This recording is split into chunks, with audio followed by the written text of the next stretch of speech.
We were promised a utopia, a world bound not by geography, but by instantaneous, universal communication. The intention was pure, to unleash technology as a force for good, to enable small businesses, to give everyone a voice, and to connect people with their friends and like-minded communities. The dream, popularized early on by movements like Time Well Spent, was that digital tools should be designed in alignment with our basic human needs and values. We believed these platforms were neutral mirrors, simply reflecting who we were. They were enabling meaningful changes across the globe. It felt like progress, the dawn of ultimate connectivity.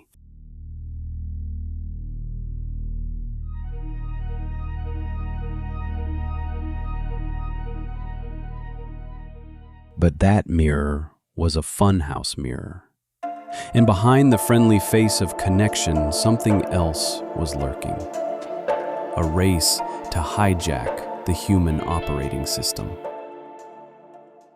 The utopian vision cracked when it collided with the monetization model. If the platform is free, the truth is inescapable. You are the product. The true customers are advertisers who pay to influence us. And to maximize profit, companies pivoted from maximizing time well spent to simply maximizing engagement. This became an extractive attention economy, an arms race where the goal was to go deeper and deeper into human psychology, to manipulate our lizard brain instincts.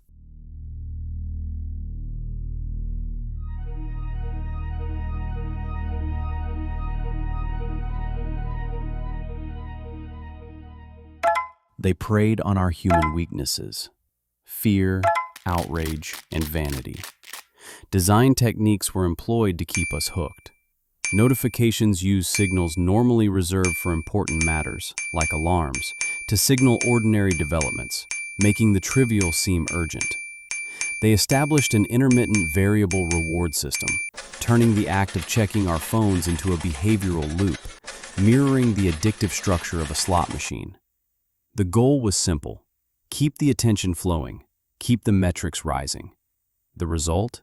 Human downgrading.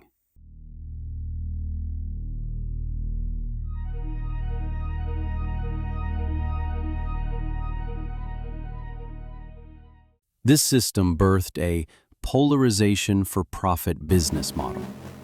Algorithms learned that they could maximize engagement by showing us content that affirmed our existing views. They recommend increasingly extreme topics to keep us glued, with extremist content being particularly effective at driving engagement.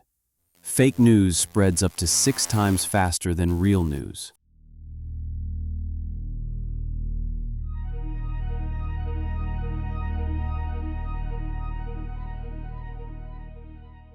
Every user receives their own personalized reality, a Truman Show optimized for their attention. This systematic warping means that our shared understanding of truth has been shredded, making consensus and conversation impossible.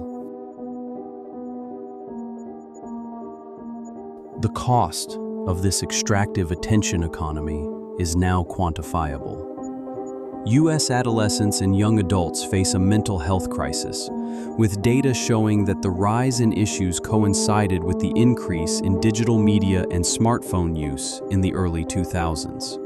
Spending lots of time on social media is scientifically linked to poor mental health. Researchers note a terrible formula emerging.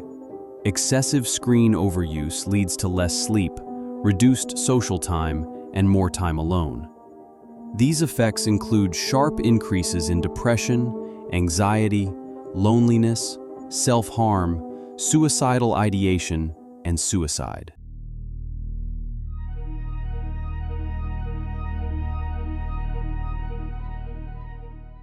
The mechanisms of harm are deeply sociological and biological. Increased digital media use displaces time that would otherwise be spent in person with friends. While hanging out with friends in person correlates with happiness, connecting with friends online more often correlates with being less happy. Moreover, the practice of constantly comparing oneself to the perfect people presented on social media contributes significantly to psychological distress.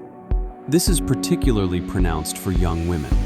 The number of 10th graders reporting that they often feel left out of things saw a steeper increase among girls. Beyond mood, the device is rewiring our brains for distraction. Using electronic devices for more than 2 hours a day negatively affects sleep. The constant craving for dopamine hits from the internet trains the brain to reject boredom and struggle with focused concentration.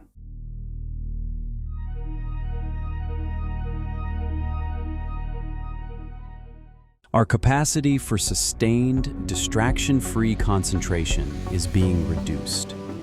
The design is actively making us less capable of deep focus, rendering us constantly in a state of shallow work.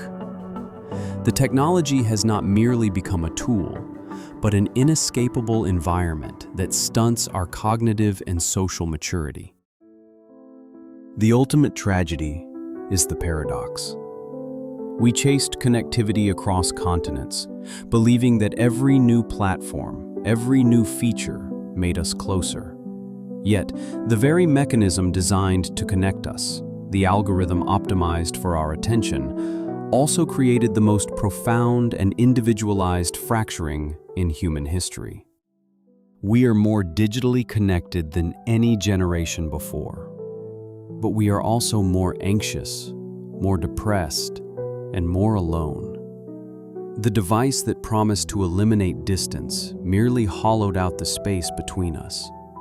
It achieved ultimate global connectivity, but at the cost of ultimate human isolation. And as we look into the glowing screen, we must reckon with the fact that we willingly boarded the plane, long before the engineers could guarantee the destination.